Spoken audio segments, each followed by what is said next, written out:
মুসলমানের ছেলেরা, ও নওজওয়ানেরা, তরুণেরা, আমার নবী পাগলেরা, খেয়াল করে শুনে রেখে দিন, নেক আমলকারী বান্দাকে আল্লাহ পছন্দ করেন।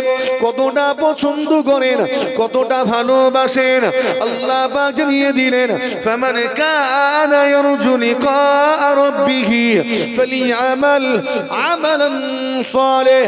যে ব্যক্তিটা আমি আল্লাহ আমার দিদার মুবারক পেতে চায়, আমার লেখা মুবারক পেতে চায়, ওই ব্যক্তিটাকে বলে দাও, ওই ব্যক্তিটা যেন বেশি বেশি বেশি বেশি করে নেক আমল করে।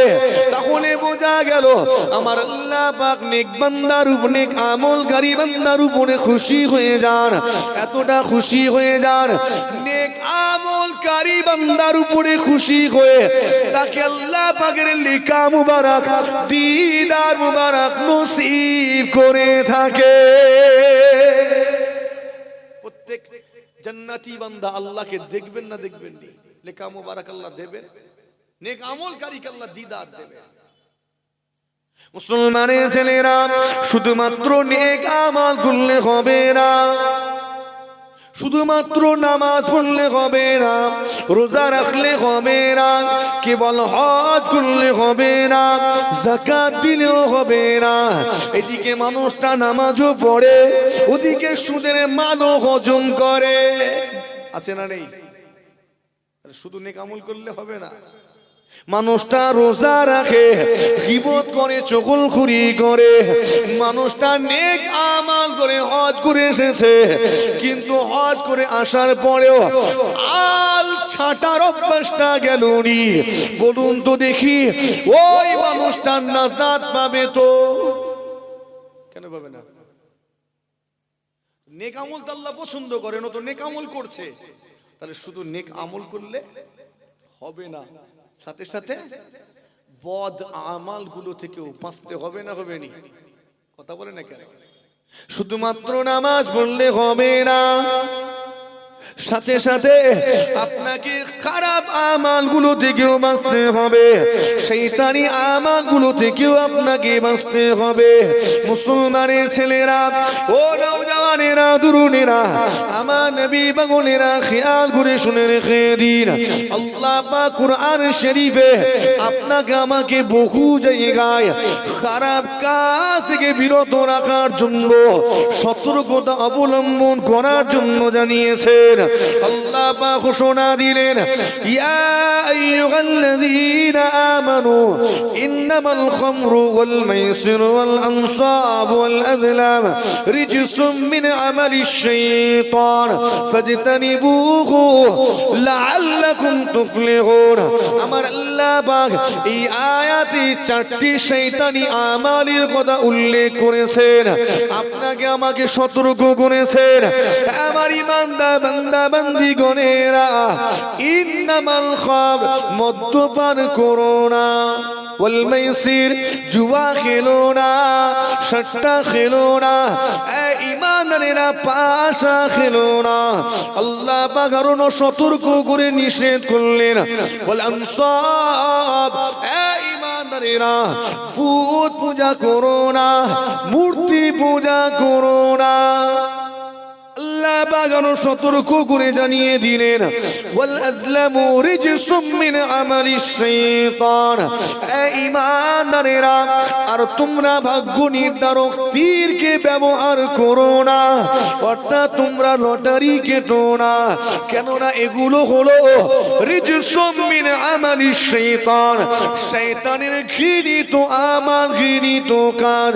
ফাজতানিবুহু লাআল্লাকুম তুফলিহুন।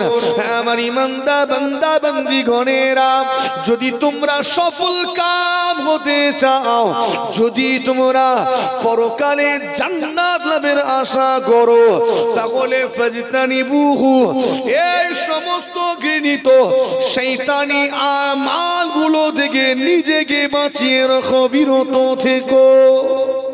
জোরে হবে না সুবহান? এই আয়াতে আল্লাহ কটা শয়তানি আমলের কথা বলেছেন? চারটি। আমার আলোচনা বোঝা যাচ্ছে কি? আমার মূল উদ্দেশ্য থাকে বোঝানো। খেয়াল করেন, আল্লাহ নিষেধ করলেন মদ্যপান করো না। নিষেধ করেছেন না করেননি? এই এলাকায় নেই তো সব মদ্যপান, নেই তো, আজকালকার কেউ মদও খায় না, খায় নাকি? কি খায়? দামি জিনিস খায়, বিয়ার খায়। বলে হুজুর আল্লাহ মদ হারাম করেছেন, আমি মদ খাই না, আমি তো বিয়ার খাই। অত সহজ নয়। খামার শব্দের অর্থ সরাসরি মদ নয়। খামার বলতে এমন খাদ্য বা পানীয় যেটা তোমার জ্ঞানকে ছোট করে দেয়, ঢেকে দেয়, আচ্ছাদিত করে। আল্লাহ নিষেধ করলেন ওয়াল মাইসির, জুয়া খেলো না, সট্টা খেলো না, এ ঈমানদারেরা পাশা খেলো না। এদিকে জুয়া নেই তো হানা বলেন না রে বাবু, হ্যাঁ? খবর নেন বাচ্চা বাচ্চা ছেলেরা পর্যন্ত জুয়া খেলছে। বাচ্চা বাচ্চা ছেলেরা লজেন্স দিয়ে, চকলেট দিয়ে 10 টাকা শুরু করে দিল, লুডুর বোর্ড নিয়ে বসে। জুয়া না? জুয়া নয়। বড় হচ্ছে, বাজেট বাড়ছে, 50 টাকা 100 টাকা থামস আপের বোতল, তারপরে ধরে নিল মদের বোতল, হয়ে গেল। ওই জুয়া পৌঁছে দিচ্ছে। এই বাচ্চাগুলো জুয়া খেলা শিখলো কোথা থেকে? মায়ের পেট থেকে শিখে এসেছিল না তো? তাহলে কার থেকে শিখলো? ওর বাপ, চাচা, চাচতো ভাই মাচাই বসে আড্ডা দিতে দিতে জুয়া খেলেছে, দেখেছে, ওটা দেখে শিখেছে। কথা ঠিক না ভুল গো? তাহলে বাচ্চাগুলো জুয়া শিখছে আপনার দেখে, দোষটা তো ঘুরাই দিতে হবে। দোষ তো আপনার। সতর্কতা অবলম্বন করুন। আল্লাহ পাক নিষেধ করলেন ওয়াল আনসার, এ ঈমানদারেরা বুত পূজা করো না, মূর্তি পূজা করো না। মুসলমান বুত পূজা করে? জোরে বলেন। মূর্তি পূজা করে? আমরা করি না। কথা ঠিক না ভুল গো? এই আমরা করি নাকি? মুসলমান বুত পূজা করে না, মূর্তি পূজা করে না। তবে মুসলমানের দিকে তাকান, এরা খড় খায় না, কিন্তু গাদায় গিয়ে ঠিক গা ঘষে আসে। ঠিক বলছি না বল? হ্যাঁ, খড় খায় না, গাদায় গিয়ে গা ঠিক ঘষে আসে। মুসলমানের ঘরের যুবক, মুসলমানের ঘরের ছেলে, কিছুদিন আগে এলাকায় এলাকায় বড় বড় প্যান্ডেল হয়েছিল, বিশাল বিশাল সব অনুষ্ঠান হলো। তোমার বাড়ির ছেলেটা, তোমার বাড়ির যুবকটা রাত্রিবেলা তার বন্ধুকে সাথে করে নিয়ে, বাপের মোটর সাইকেল বুলেটটা নিয়ে, ওই বন্ধুদের সাথে করে নিয়ে প্যান্ডেলে প্যান্ডেলে গিয়ে চক্কর কেটে গা ঘষে বাড়ি চলে এলো। কথা ঠিক বলছি না বল? হ্যাঁ, তোমার বাড়ি ছেলে। এ মুসলমানের জেনেরা, আল্লাহ নিষেধ করলেন ওয়াল আনসাব, বুত পূজা করো না, মূর্তি পূজা করো না। মুসলমানের ঘরের ছেলে, তোমার বাড়ির ছেলেটা নেতা হয়েছে কিংবা সামাজিক কোনো দায়িত্ব হাতে পেয়েছে, দায়িত্ব পাওয়ার পরে নেতৃত্ব গুণাগুণ প্রকাশ করতে হবে, আমার নেতৃত্ব ঠিকাতে হবে। তাই কি করলাম? সঙ্গে করে গিয়ে টুক করে সেই প্যান্ডেলে গিয়ে কাঁচি নিয়ে ফিতা কেটে উদ্বোধন করে চলে এলাম। মুসলমানের ছেলেরা, এ নওজওয়ানেরা শুনে রেখে দিন, কোন ইমানদার, কোন মুসলমান কখনো এমন আচরণটা করতে পারে না। কথা ঠিক বলছি না বল? হ্যাঁ, আমি মুসলমান দাবি করব আর আমি প্যান্ডেলে গিয়ে ঘুরবো, গা ঘষবো?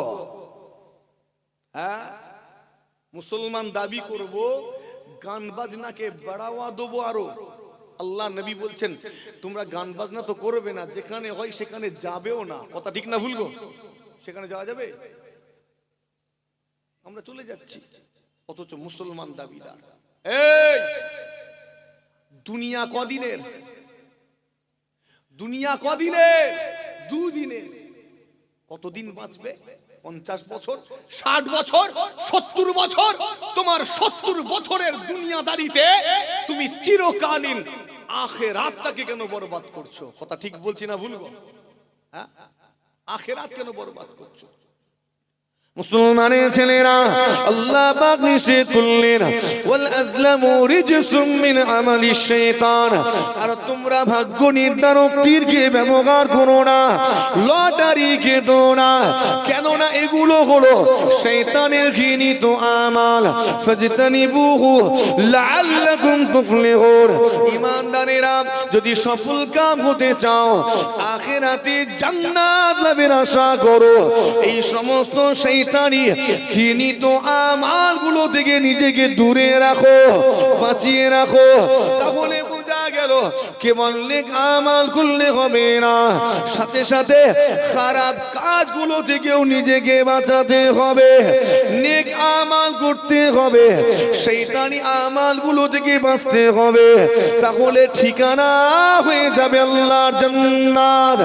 এ মুসলমানের ছেলেরা, নওজওয়ানেরা, শুনে রেখে দিন, কে জান্নাতে যাবে, কে জাহান্নামে যাবে, সব কিছু নির্ধারণ হয়ে গিয়েছে। মনে আছে বলছিলাম, একদম লেখা হয়ে গেছে, ভাগ্যের লেখনী কমপ্লিট।